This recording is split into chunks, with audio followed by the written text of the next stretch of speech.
বক্তব্যটা সে দিয়েছে, এই বক্তব্যটা আপনারা শুনলেন। এই বক্তব্যটার কনক ভাই তার ইউটিউবে 2 দিন আগে আরেকবার দিয়েছে, ওইটার লিঙ্ক আবার আমি আমার ফেসবুকেও শেয়ার দিয়েছিলাম। তো শেয়ার দেওয়ার সেটা আবার তার চোখে পড়েছে, পড়ার পরে সে সকাল থেকে কিন্তু আমি ভিডিও যখন রেকর্ড করছি, এটা হয়তো আপনারা কালকে দেখবেন, সে সকাল থেকে কনক ভাইকে অনেকবার ফোন দিয়েছে। আমি কনক ভাইয়ের সাথেই ছিলাম, অনেকবার ফোন দিয়েছে সে। ও আমরা অন্য আলাপে ছিলাম, ফোন টোন ধরা হয়নি কার। একটু পরে সে তার ফেসবুকে পোস্ট করেছে, এইসব ইউটিউবাররা তার পিছনে আগেও লেগেছিল, সে পাত্তা দেয় নাই, একটা পোস্ট করেছে সে তার ফেসবুকে। তো সে আমাকে একটা লিঙ্ক পাঠিয়েছে, এর কিছুক্ষণ আগে আবার একটা লিঙ্ক পাঠিয়েছিল আমাকে, সে ব্যাখ্যা দিয়েছে। সে ব্যাখ্যায় সে বলেছে, কি বলেছে চলেন ব্যাখ্যাটা আগে শুনি।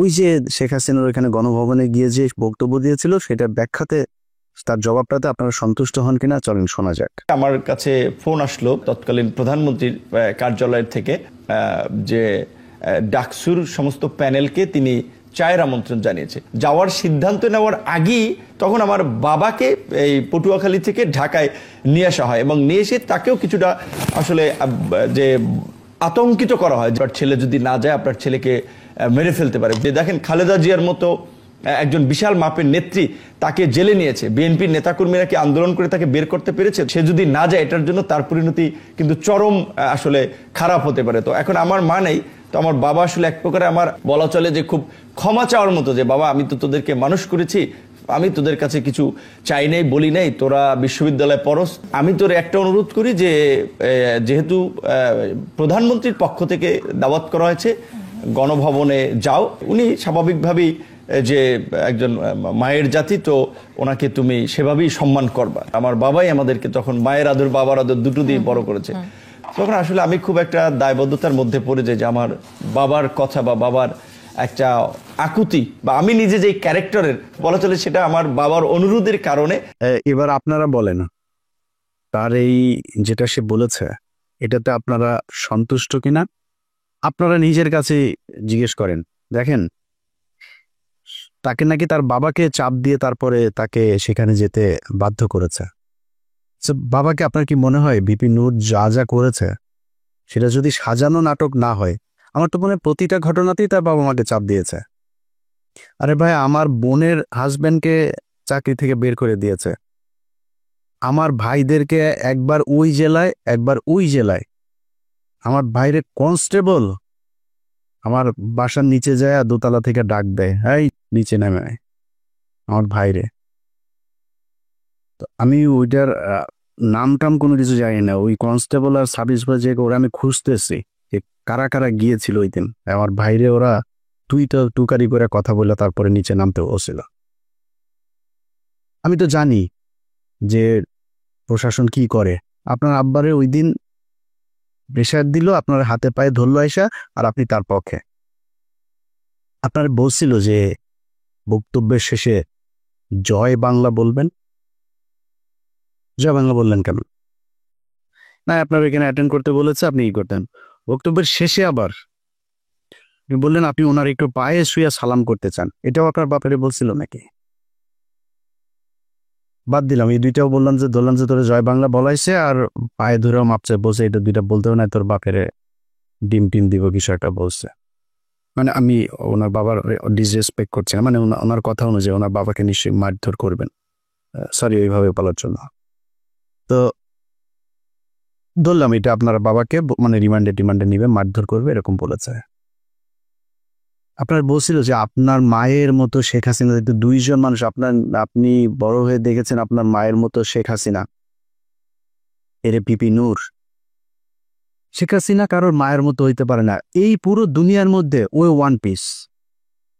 শেখ হাসিনার এই পিস আর সারা পৃথিবীতে জীবনে কোনোদিন জন্ম হয় নাই ফেরাউনের মতো, এটাই এক পিস, এটাই এখন এই পিস সারা দুনিয়ায় নাই, সামনে আর আসবেও না। তোর মার মতো দেখতে কেমনে হলো? তুই কেমনে বুঝলি যে তোর, আর বলে যে সে ছোটবেলায় মারা গিয়েছে, ছোটবেলায় মারা যায় তোর মার এই বয়সে, ওর বয়স তো এখন 74 বছর বয়স, তুই এখন এসে কেমনে বুঝলি যে তোর মায়ের মতো? বললো এই যে নাটকগুলি, তো এগুলিতে আমরা বুঝি যে আপনি আগেও সেল হয়েছিলেন, সেদিন ওইখানকার এসএসএফ এর একজনের কাছে শোনা, আপনি ব্যাগ নাকি নিয়েই বের হয়েছিলেন। সত্য মিথ্যা এটা আপনি বলতে পারবেন, কি হয়েছিল, কেন এত পিছু করেছিলেন। আমরা যেটা বলতে চাই, অ্যালার্মিং যেটা, আপনি কি করেছেন না করেছেন সেটা একান্ত ভাই আপনার ব্যাপার। যেটা অ্যালার্মিং, এই ধরনের ছোট ছোট রাজনীতিবিদরাও যদি নাকি বিদেশি গোয়েন্দা সংস্থার টাকা নিয়ে সেই গোয়েন্দা সংস্থার পক্ষে কাজ করার জন্য এইভাবে উঠে পড়ে তারপরে লাগে, এটাই দেশের অস্তিত্বের জন্য চরম হুমকি। এই দেশের সেই ৭১ থেকে শুরু করে এই পর্যন্ত এই গোয়েন্দা সংস্থা ভারতীয় এরা আছে, ছিল, এরা থাকবেও, এদের কার্যক্রম এরা চালাই যাবে। এই যে ২ দিন ধরে আপনার জামায়াত নেতা এটিএম আজহার, তিনার মুক্তির পরে দেখবেন ওই যে ৩-৪ জন লোকজন নিয়ে তারপরে বাম এসছে, সংস্কৃতি কর্মী এসে, শিবিরের ভাইদের বলবো পাঁচড়াটা উদাম কইরা লাল বানায় দেবেন। যেটা নামে আসবে এই বিচার পৃথিবীর ইতিহাসের সবচাইতে নিকৃষ্টতম, এই ধরনের কোনো ঘটনা ছাড়া ঘটনা বানায় এইভাবে জলজ্জান্ত মানুষকে একটা গণতান্ত্রিক দেশের কোনো সরকার এইভাবে এই সভ্য সমাজে ফাঁসি দিতে পারে, এই নিকট অতীতে এই পর্যন্ত পৃথিবীতে এই ঘটনা ঘটে নাই। যেটা শেখ হাসিনা ঘটিয়ে গেছে, শুধুমাত্র রাজনৈতিক প্রতিদ্বন্দ্বিতার কারণে তাদেরকে হত্যা করা হয়েছে। আমি মনে করি এই জামায়াতের যে নেতাদেরকে হত্যা করা হয়েছে তাদের পরিবারের কাছে রাষ্ট্রীয়ভাবে ক্ষমা চাইতে হবে, এই বিচার কার্যের সাথে যারা ছিল তাদের সবার বিচার করতে হবে এবং ওই পরিবারকে যথাযথ ক্ষতিপূরণ দিতে হবে। এটার বিরুদ্ধে যারা যারা কথা বলছে এখন, যারা এই মাঠ গরম করার চেষ্টা করছে, সব কয়টা রয়ের টাকা খায় তারপরে করছে। তারা টাকা দেয়, এই যে সচিবালয় দেখেন ভাই, পাঁচার মধ্যে লাথিতে বার করে দেন সচিবালয়, চাকরি নেওয়ার জন্য পোলাপান বসে আছে, সচিব নাই তাও বানাইতে আপনার সময় লাগবে।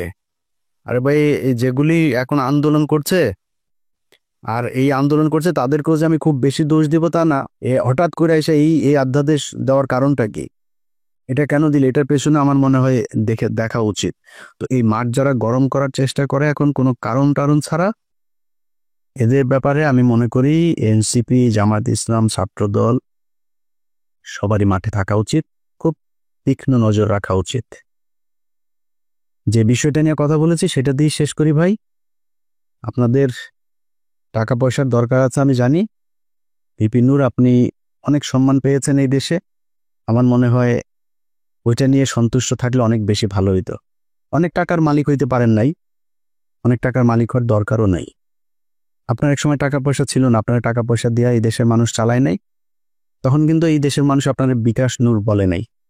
বিকাশ নূর এখন কেন বলে, এটা বলার একমাত্র কারণ হচ্ছে আপনি বিকাশে মানুষের কাছ থেকে টাকা নিয়ে দেশের বিরুদ্ধে কাজ করেছেন। দেশের পক্ষে কথা বলতেন, ভাই আমি খুব গর্ববোধ করব আমার শেষ বয়সে যদি নাকি ধরেন আল্লাহ মাফ করুক এমন কোনো সমস্যা হয়, আমার মানুষ সাহায্য তুইলা তারপরে আমার সেই সমস্যার সমাধান করতে হয়, আমার চাই একটু কষ্ট থাকবে না। আমি এইখানে বিশাল রাজকীয় জীবনযাপন করি না, এই যে কথা বলছি না, এই ছোট্ট একটা ঘরের মধ্যে ওই যে পেছনে দরজা, খুব সমস্যা হয় মাঝে মধ্যে, ওই রুম থেকে বের হইতে পারে না আমি ভিডিও তৈরি করার সময়, একদম আক্ষেপ নাই। ছোট বাসায় আছি, আলিশান জীবনযাপন করি না, সমস্যা নেই তো। ধরেন এই চেয়ে একটু ভালো বাসায় থাকতে পারতাম, আল্লাহর রহমতে যা খাইতে চাই খাইতে পারি, আল্লাহ সেই সুযোগ দিয়েছে। ভাই একটা পানি গেলার শক্তি নেই, বহুত হাসপাতালে যে খোঁজ নেন, বহু মানুষ পানিটা গিলতে পারে না, স্যালাইন দিয়া তারপরে পেটের ভেতরে খাবার দেয়। আছে না, আল্লাহ খাওয়ায় তাই আপনি খাইতে পারেন। বিলিয়ন বিলিয়ন ডলারের মালিক, ডাক্তার বলে দিয়েছে খাইতে পারবা না, খাইতে পারবা না, পারে না। সব দিনে 2 বেলা খাইতে হবে, এতটুকু সবজি খাবা, এতটুকু রুটি খাবা, খায়া শেষ, আর কিছু খাইতে পারবা না। কয় টাকা লাগবে আপনার খাবার খাইতে, যা চায় তাই খাইতে পারি আল্লাহর রহমতে, আলহামদুলিল্লাহ। আর কি লাগবে, হয়তো সর্বোচ্চ ধরেন একটা বাড়ি দরকার, একটা গাড়ির প্রতি আমার একটা ফ্যাসিনেশন আছে, সর্বোচ্চ চেষ্টা করব যদি জীবনে সুযোগ পাই একটা গাড়ি কিনবো ভালো দেখে। আর কি লাগবে, সচ্ছল চলাফেরা খাইতে পারলেই হলো। আল্লাহ যেন মানে এমন কোনো পরিস্থিতি তৈরি না করেন নিজের দৈনন্দিন প্রয়োজন মেটানোর মতো টাকার জন্য যেন কারো কাছে যাইতে না হয়, শুধু এই পরিস্থিতিটা না আসলেই হবে। আপনারা চাইলে এটা করতে পারতেন। অনুরোধ, যেই সাপ নিয়ে আপনারা খেলছেন মাঝে মধ্যে খুব হাস্যকর মনে হয় আপনাদের ওইখানের কিছু ফলোয়ার টলোয়ার নিয়ে, আপনাদের কাছে এটা হাসির খোরাক মনে হয়, মানে র ট নিয়া এটা নিয়া দেশের বিরুদ্ধে যায় না, কিছু টাকা পয়সার জন্য না এইভাবে দেশের সাথে বিট্রে করেন। এই গত 15 বছর এই দেশ রয়ের কারণে এইভাবে পরাধীন হয়েছিল, আমরা এটা ভুলে যাইনি। মুক্তিযোদ্ধা মারাইতে আসছেন, দেশের প্রতি প্রেম মারাইতে আসছেন, এখন দেশপ্রেম মারান 71-এর রাজাকার ইয়ে টিয়ে দিয়া, তারপরে এটিএম আজহারের বিরুদ্ধে ক্যাম্পেইন করেন। এত দেশপ্রেম কই ছিল আপনার? তোর বাপ যে বলছিল না যে এটা নাকি ভারত পাকিস্তান যুদ্ধ 71-এ, তোর বাপেদের বিরুদ্ধে মিছিল করছিলি বাংলাদেশে? এই মুখগুলি খুঁজে বার করেন, একটাও করে নাই। এখন মাঠ গরম করতে চায়, আওয়ামী লীগের নামে তো আসতে পারেন না, এই মুক্তিযোদ্ধা বালছাল এগুলির নাম দিয়া মাঠে এসা কি পাবেন না, কেদানি দিয়া একদম পাছার চামড়া ওই গোপালগঞ্জাদের মতো লাল করে ফেলবে। আল্লাহ হাফেজ।